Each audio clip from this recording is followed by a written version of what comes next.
To get ready for the 2022 season, the Chiefs are going to have to be busy, not just in the draft, but in free agency as well. Who are some wide receivers that are going to be available that might be able to help? Are the Chiefs destined to play in Germany? We're going to talk about that as well. And what do you do with the OC position if Eric Bieniemy isn't in the house? We're going to talk about all of that today on Locked On Chiefs. From the land of the free and the home of the Chiefs, this is the Locked On Chiefs podcast. Welcome back, everyone. Thanks for making us your first listen. We are part of the podcast network known as Locked On. We're here free every day, 5 days a week. We're excited for that. We appreciate you taking your time to spend some with us and get into this. We're brought to you by Get Upside. You want to check them out and make sure that you're tracking and getting all you can get from all of your gasoline purchases with our code TOUCHDOWN. Lot going on in Chiefs Kingdom. And I know everybody's distracted with the Super Bowl, but this is the perfect time to start laying out plans, to start taking a look. It's not just enough to be active in the draft, which they're going to have to be. They have to be involved in free agency, and I think they have to be involved at the wide receiver position. Do you agree with that? I do agree with that. I think that it's something that they absolutely need to take into account. But the question is who's going to be fitting and how are they going to get that done? So lots of questions when it comes to free agency. There are lots of questions. We have answers, luckily. I'm Ryan Tracy, the founder of Rogue Analytics. You can find us at Rogue APC. We do all kinds of analysis and performance consulting for a number of entities around the world and the league. Don't want to give anything away there. But you can also find me at RGR Football as well as on Locked On NFL Draft. Make sure you make that your second listen after making us your first. He's Chris Clark with a brand new cap-oriented entity that I think you should tell everybody about. It is cap-oriented. Chiefs Corner is going to be the name of it. I'm on Twitter, and I also have a cap Twitter account as well that will track the cap on a daily basis according to Over the Cap, which I think is probably the preeminent site to track that. There will be changes when it comes to the NFLPA. We'll get into those later, but Chiefs Corner is going to be covering the cap. It's going to be covering all analytics and doing a deeper dive into some of the analytics stuff, some of the statistical stuff regarding the Kansas City Chiefs, and really how that can be built and how this roster can be built going forward. Think of him as Brant Tillis' shadow. I think that's the easiest way to do it. Everything that goes on. Now, when we talk about the wide receivers, there's criteria. I know everybody's hyped for at least one name in particular. No, Devontae Adams is not coming to Kansas City, folks. You cannot try to sign someone at that level that will outmake your number one receiver right now. At least that's my feeling. You look like you might disagree.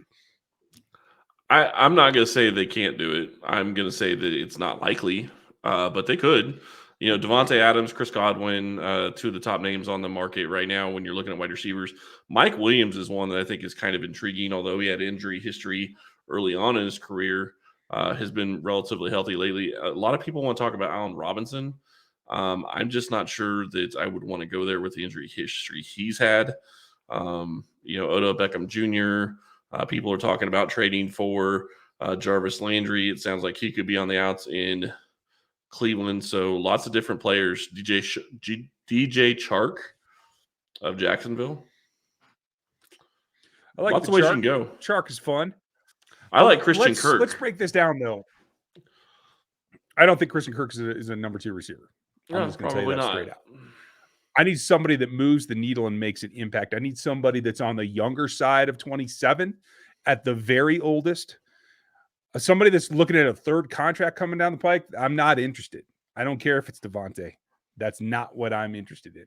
I got to have somebody that can be in for the long haul, that can be a complement to Hill, that doesn't feel the need to be questioning target count, that kind of thing. I need somebody that can be powerful, that can get open over the middle, and that can, on occasion, go deep, but they don't have to be a deep threat. That's what Tyreek and McColl are for. Those are my criteria. Am I missing something, or do you disagree? No, I think you have a pretty good criteria there. I think that it's going to be very interesting to see who Kansas City looks at. Juju Smith-Schuster is another guy that's going to be a free agent. Marquez Valdez-Scantling is also a free agent, although he's on the wrong side of 27. Just lots of different guys you could look at when it comes to the free agent class, when it comes to wide receiver. I do think that they need somebody that can step in to be the number two. Whether or not that is going to be a guy like Juju, who I think could fit Kansas City's offense and fit what they need. But big questions as to how they're going to get it done. Yeah. Juju's under my age range. Yeah, he is. I was just going to say the cap is going to be the prohibitive factor in a lot of this stuff, because you start looking at what they are paying Tyreek Hill this year. He's under contract in 2022, but free agent in 2023. So you want to make sure he gets taken care of. I would think that they'd be looking to try to extend him this year, which would lower his cap number and help. But if you're going to be paying any guy that couldn't step in and be a number two, you're probably going to be looking at another $12 or $13 million a year, unless you're able to find somebody that hasn't been producing like you'd want. And I agree with you. I assume that they do get the extension done with Hill, and that does lower his salary. But 12, 13 is about the maximum. I can't go into the 15 range. That doesn't work. Even if you're able to stagger the contracts like we've seen them do lately, where the first year's relatively low, I do expect them to try that. But just trying to take guys out of the running. Davante Adams is going to be way too much money, and he's 29 years old, so he's out. Chris Godwin, is going to be expensive. I think you might be able to get down into that 12 range, possibly. I think that might be a little wishful thinking, but he's also in the age range, so I can leave him into my list for now. Mike Williams is literally at the cusp. He's 27. I might make an exception for him just because he does exactly what this team needs, in that he wins the jump balls. He's still athletic for his size. He can go across the middle. He can do the things that make him hard to tackle, and I think that is a boon. But Allen Robinson's 29, so he's out. Right, and I will say this about a guy like Mike Williams, and I understand why people want a guy that can go and be the jump ball guy, but Kansas City's never really had that, so I don't know that that's going to be what they're looking at. Sammy Watkins, I guess, to some degree did some of that, but not the prototypical type of guy that you would want as your jump ball guy. Yeah, and that's fair. I do think that they have to evolve more. I think they threw more this season than they have past, so maybe we can see a little evolution there. Possibly. Odell Beckham Jr. is an interesting one. If he comes off of a win, I think he'll just be looking for a payday here if the Rams win this Super Bowl. And so I think that cost will take him out of the bracket. I would be willing to make an exception for him if he were willing to take a middle-tier deal, even though he's out of my age range at 29. Well, and I want to say this about Godwin, because we kind of skipped over it earlier. He's coming off an ACL injury, so it's possible that he's going to be looking at getting a one-year deal, expecting to try to really cash in 2023. Mm-hmm. And I'm okay with that. I'm willing to be that 1 year. Yeah, I think it's something that you need to look at. Yeah. I mean, he isn't going to be necessarily as productive as he has been in the past couple of years, probably coming off an ACL injury, because that's just the way those things work. But I think he can do enough to help this offense.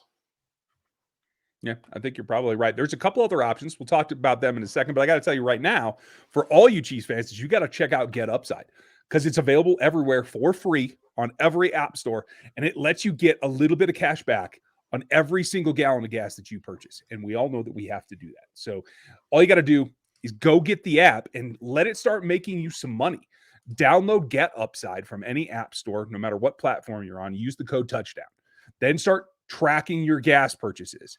That accumulates in your account, and you build up a cash refund that you give yourself, either through a bank account or Amazon cards or PayPal or however you want to get it out of there. You pay yourself back just by tracking what you're buying that you have to buy anyway. It's super easy. Just get the Upside app from any store, use our code touchdown, and start saving. Right now, on your next tank, you could be making a little bit of money back. That code is touchdown for the Get Upside app. A couple of guys we didn't get to. You mentioned Chark. I don't know that he's ready to be a force, quite frankly. As a 2, do you like him being a guy that can take advantage when coverage shifts away from him? He is under the 26, under the 27. He's 26 years old, so I'm happy with that. I think it could be. I just think that it's going to be really hard to tell, because it's going to be a much different experience than anything he's been dealing with at QB while he's been in Jacksonville. So I think he has potential. I think he's had some great games that he's actually showed up very well in. So I think that that's a possibility there. But you're betting on upside, not on production. Mm-hmm. I think that's a very good way to put it. I think the same might be said for Christian Kirk. Again, I don't think that he can be a true number 2. I think he's got to be a bit more of a role player. But what do you end up just shy of 1,000 yards this season at 25? Yeah, and he stepped back a little bit from the big plays that he had the first couple of seasons in the league. So, and that's another question is it something that's, playing with DeAndre Hopkins has caused, even though Hopkins missed a lot of this year. I really was excited about him when he came out of college, and he took the league by storm his first 2 years in the league. So something to watch, and I think he could be an interesting option. I don't know that it's necessarily the type of wide receiver you're looking for, though. Yeah, I have to agree. I hear a lot of people asking about Michael Gallup. A lot of injuries there. I know he's shown some upside. I think he might be able to run out of the X and be that guy that can win the line of scrimmage if he's healthy. But that's a big, big question mark to me. Yeah, big questions there. And really, we started talking about wide receivers. We talked about drafting a wide receiver early. This kind of would negate something like that in the draft. So I do think that that's also going to play into it. But Gallup's the guy that has injuries. I think that that's a big concern. I think that you could have said going into the season, if he had a big year and stayed injury-free, he was going to get a huge contract from somebody. And I wouldn't mind it being in Kansas City because I think he could add value to this team. But with that injury, it's going to be really hard. Yeah, I have to agree with you. Another guy that's injured, but in a much different way, shoulder industry kept Juju Smith-Schuster off the field for a good bit of the year. 25, though, on the younger side in free agency. That's about as young as you're going to find a free agent wide receiver. A guy that has flirted with the Chiefs in the past, and that's what it comes back to for me. I think he could fit in the offense. I think he can run out of the X on the line of scrimmage. I think he can play, like the Chiefs always like to say, that everybody can play all 3 wide receiver positions. I think he's capable of that. The question to me is, he's already burnt you once, turned around and gone back to Pittsburgh. He's got this TikTok BS that he does, just like Jackson Mahomes does, and it seems like it's more distraction on top of more distraction. Do you think that turns the team off? Didn't seem to turn Kansas City off before because the TikTok stuff was something that he did last year. So before he even flirted with Kansas City. I do think that he's a very interesting case because, one, because of his age, 2, because he's already kind of come out and said that he'd be interested in going back to Kansas City, even though we turned him down this past year. And a lot of people looking at his production for 2021, I don't think it's really fair looking at the situation that he had in Pittsburgh, 1, the injury, but 2, also playing with Ben Roethlisberger, who couldn't throw the ball down the field. That severely limits any wide receiver's ability to produce, especially because that takes a lot of the field away from you when you're on offense. So it doesn't open up things where, Juju would be able to work more. 8 yards a catch this last season, and I think that is directly associated with the Ben Roethlisberger phenomenon, we'll call that. I find this intriguing. I think it could be a fit, but I think, quite frankly, you got to accept a lower contract than you were negotiating with the Chiefs last time, and you got to actually follow through on it. I will not be surprised if this isn't like a Josh McDaniels part 4 where he says, sure, I'll be out there next week to sign a contract and doesn't show up. Could be. It sounds like Emmanuel Sanders. But for me, I don't think that Juju is going to be looking at a contract that's less than what he was offered last year. I think he's going to want probably about the same. I understand that you could argue that it's not worth it based on this past year, but I don't think that's going to be a valid argument. And I think that he's going to get that money somewhere. I think that'll be the conundrum. Is there anybody else willing to do that? Because I doubt that there is, but that's just me. Well, Cordell Patterson, I don't see as an option. I would just say you have Devontae Adams going at close to $20-25 million a year. Juju for 8 is pretty reasonable. And it's more than likely going to be a 1-year deal because I think he's going to want a chance to really cash in 2023 if he performs well. Yeah, I guess that's a possibility. Not interested in Cordell Patterson as much as he had a nice season for him this year. Not what I'm looking for at 31 years old. Valdez Scantling, again, a role player at 27 that I'm not interested in paying as though he can actually command anything in the market. I don't know what he'll get, but whatever it is, I'm not interested in matching it. That's what it comes down to for me. I'd rather put the money into somewhere else. They're going to have to make other acquisitions. Is there anybody else that stands out to you wide receiver wise? Not unless you're probably going to be making a trade somewhere. And I wouldn't put it past Brett Veach to make a trade for somebody. And I don't have a great name off the top of my head, but there's word that the guy in New York, Tony, is on his way out already. I mean, that's a possibility, just considering the fact that bringing a new coach, bringing a new organization, maybe they don't want the guy that was drafted last year because it's not going to fit, or they just don't like the player. I wouldn't say that you necessarily need to go get a guy like that, but that's kind of my point, is that it would not shock me to see a trade be bringing a wide receiver to Kansas City. Okay. Well, we'll have to hold on and see that.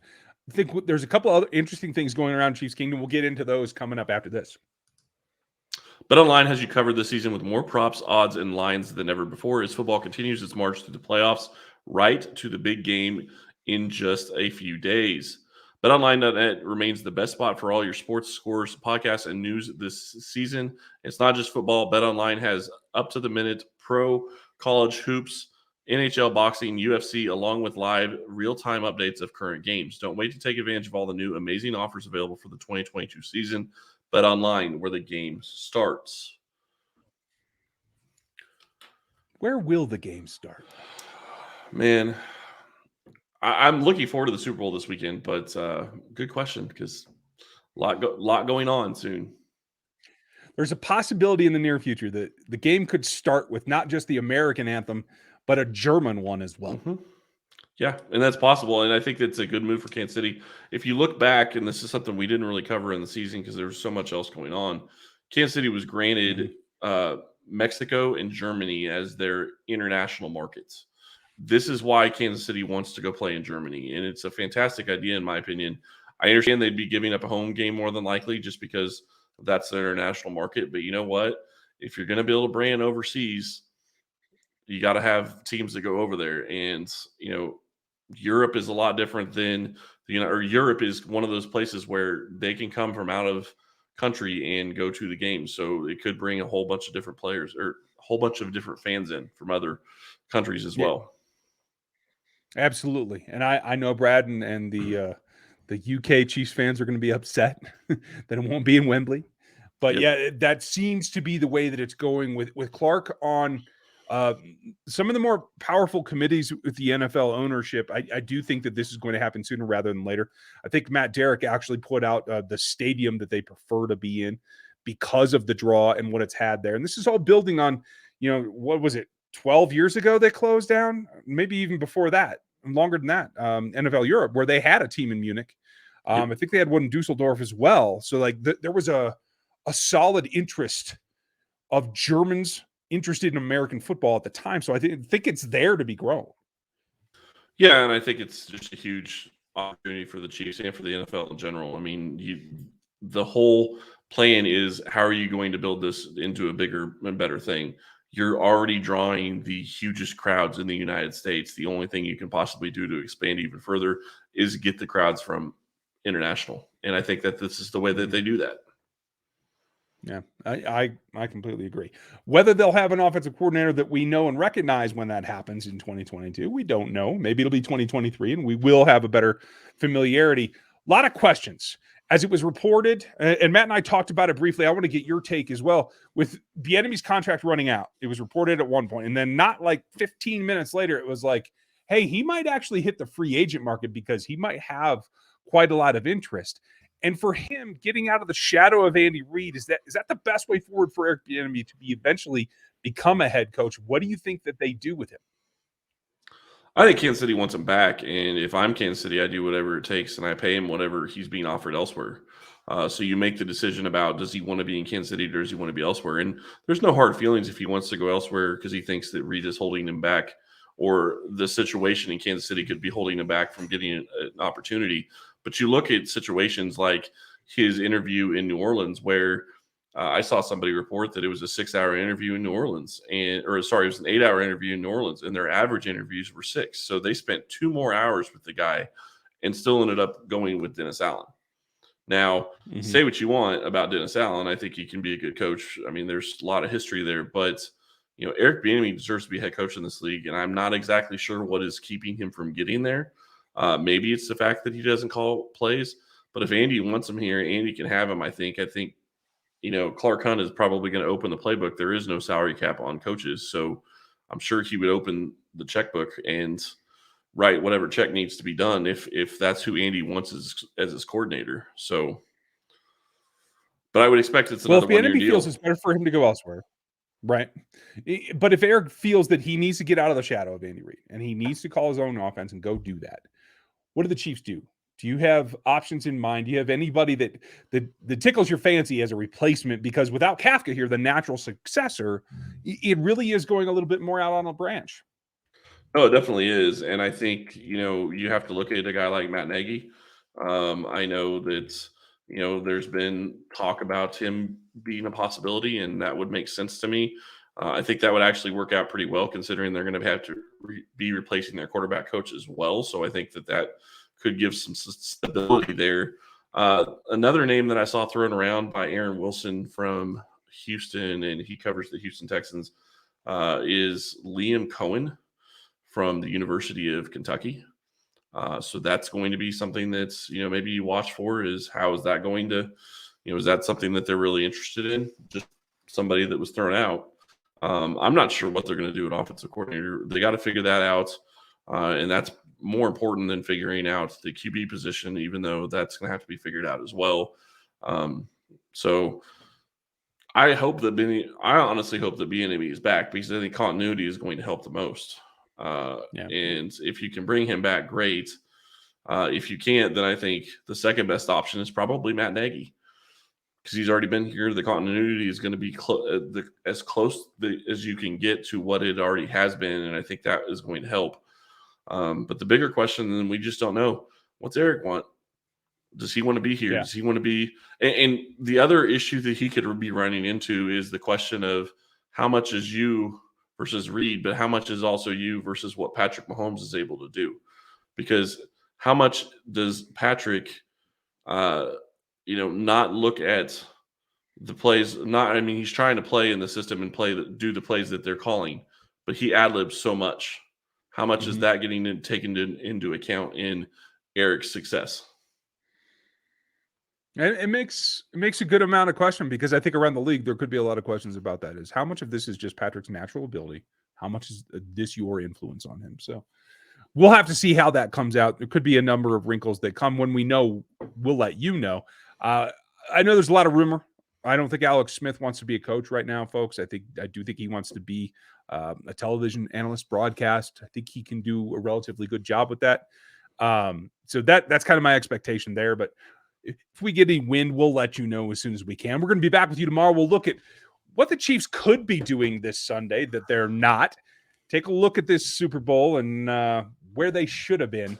We hope that you'll join us. I know it's tough off season. It's tough to get going right now on the Super Bowl coming up, but try to enjoy it.